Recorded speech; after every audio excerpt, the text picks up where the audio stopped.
ਕੁੱਲਨ ਕੁੱਲਨ ਕਹਿੰਦਾ ਕੁੱਲਨ ਤੇਰਾ ਕੁੱਲਨ ਮੈਂ ਕੱਢਣਾ ਵਾ ਕੁੱਲਨ ਵਅਦ ਅੱਲਾਹੁਲ ਹੁਸਨਾ ਕੁੱਲਨ ਰੀਸਨ ਅਸਹਾਬੀ ਅਸਹਾਬੀ ਉਹ ਵੀ ਕੁੱਲਨ ਸਨ۔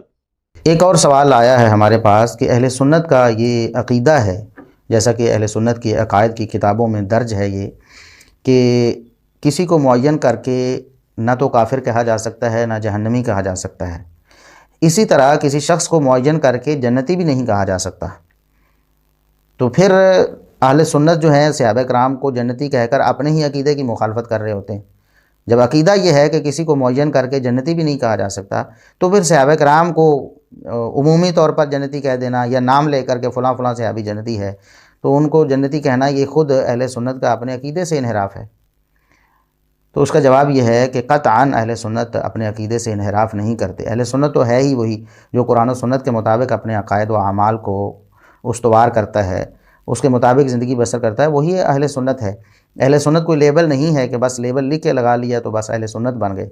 قرآن و سنت کو مکمل طور پر اپنی زندگی پر نافذ کرنے والا، عقیدہ و منہج میں اس کو بنیاد بنانے والا وہی اہل سنت ہے۔ اور اہل سنت اللہ کے فضل و کرم سے کبھی بھی اپنے عقیدے سے سر منہ منحرف نہیں ہوتے۔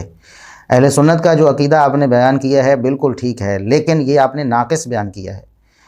آپ نے ایک شک جو بنیادی شک تھی اس کو چھوڑ دیا ہے۔ دیکھیں، اہل سنت کا یہ عقیدہ ہے کہ ہم کسی شخص کو معین کر کے نہ کافر کہہ سکتے ہیں نہ جہنمی کہہ سکتے ہیں، سوائے اس شخص کے جس کے کافر اور جہنمی ہونے پر قرآن و سنت کی دلیل آ جائے، قرآن و سنت کی نص آ جائے کسی شخص کے معین کافر یا معین جہنمی ہونے پر، تو پھر اہل سنت اس کو معین کافر اور معین جہنمی کہتے ہیں۔ یہ اہل سنت کے عقیدے میں یہ بات شامل ہے جو کہ سوال میں چھوڑ دی گئی ہے۔ اسی طرح اہل سنت کسی شخص کو معین کر کے جنتی نہیں کہتے ہیں، سوائے اس شخص کے جس شخص کو قرآن و سنت میں معین کر کے جنتی کہہ دیا گیا ہو۔ یہ ہے اصل عقیدہ اور یہ ہے مکمل عقیدہ اہل سنت والجماعت کا۔ اب اس عقیدے میں کوئی بتائے کہ کیسے اہل سنت اپنے عقیدے کی مخالفت کرتے ہیں۔ دیکھیں، صحابہ کرام رضوان اللہ علیہم اجمعین کا جنتی ہونا کتاب و سنت سے ثابت ہے، کتاب و سنت کی نصوص سے ثابت ہے، اور اس میں ایسا کوئی احتمال بھی نہیں ہے کہ جس کی وجہ سے اس کو مشکوک بنایا جا سکے۔ قرآن و سنت کے بہت سارے دلائل ہم آپ کے سامنے عرض کرتے رہتے ہیں، پیش کرتے رہتے ہیں۔ قرآن کریم میں اللہ رب العزت نے صحابہ کرام رضوان اللہ علیہم اجمعین کے بارے میں فرمایا وَكُلًّا وَعَدَ اللَّهُ الْحُسْنَى، سورہ حدید کی آیت نمبر 10 ہے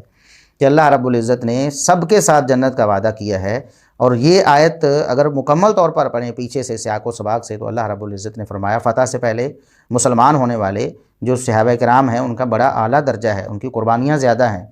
اور ان کی محنت دین کے لیے زیادہ ہے، ان کے کارنامے زیادہ ہیں،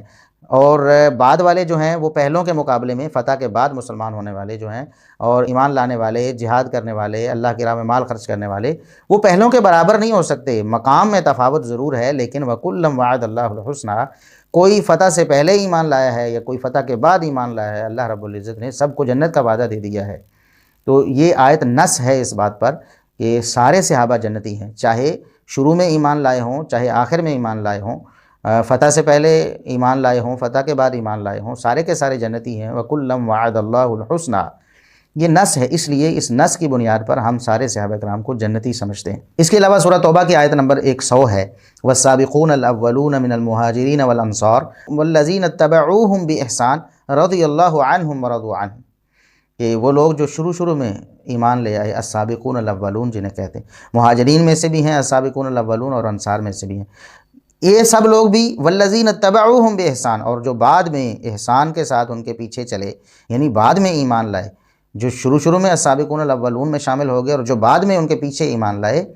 رضی اللہ عنہم ورضوا عنہ، اللہ رب العزت ان سے راضی ہو چکا ہے، وہ اللہ سے راضی ہو چکے ہیں۔ یعنی سارے صحابہ،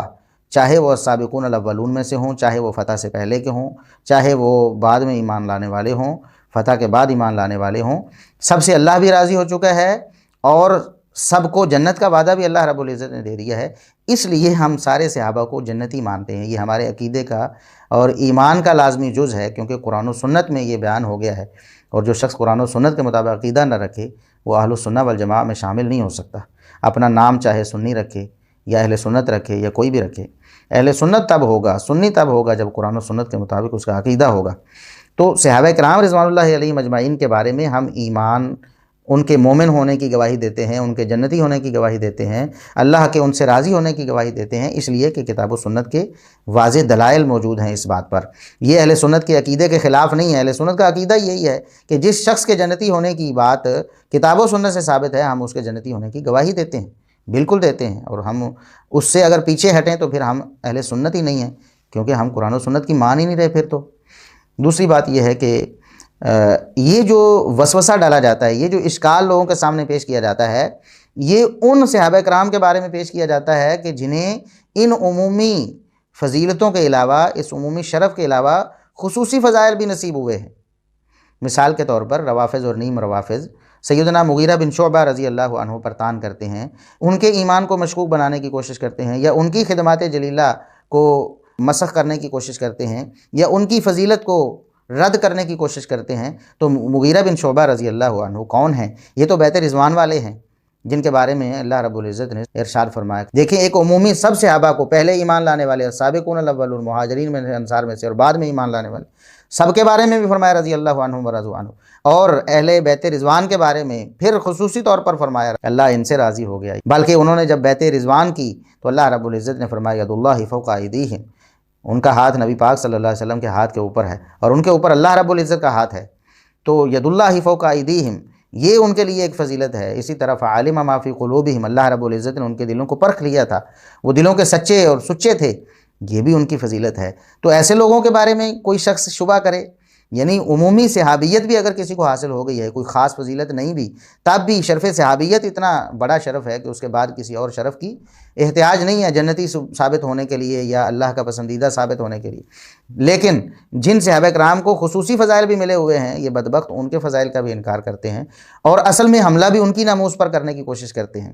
تو اسی طرح سیدنا عمر بن عاص رضی اللہ عنہ، ان کے بارے میں روافظ اور نیم روافظ جھوٹے پراپیگنڈے کرتے ہیں اور ان کی ناموس پر بھی داغ لگانے کی کوشش کرتے ہیں، جبکہ عمر بن عاص رضی اللہ عنہ وہ ہیں کہ نبی کریم صلی اللہ علیہ وسلم نے زبان نبوت سے ان کے ایمان کی گواہی دی ہے، سبحان اللہ، ان کو مومن قرار دیا، جیسا کہ مسند احمد کی بالکل صحیح حدیث ہے، نبی کریم صلی اللہ علیہ وسلم نے فرمایا ابن العاص مؤمنان ہشام و عمر، عاص کے دو بیٹے مومن ہیں۔ کون کون سے؟ نام بھی لے کر نبی پاک صلی اللہ علیہ وسلم نے فرمایا، ایک ہشام بن العاص ہیں اور دوسرے عمر بن العاص ہیں۔ تو عمر بن عاص رضی اللہ عنہ کے ایمان کی گواہی بذریعہ نبوت، بذریعہ وحی نبی کریم صلی اللہ علیہ وسلم نے دی ہے، تو یہ بدبخت ان کے ایمان کو جو ہے نا مسخ کرنے کی کوشش کرتے ہیں، انکار کرنے کی کوشش کرتے ہیں۔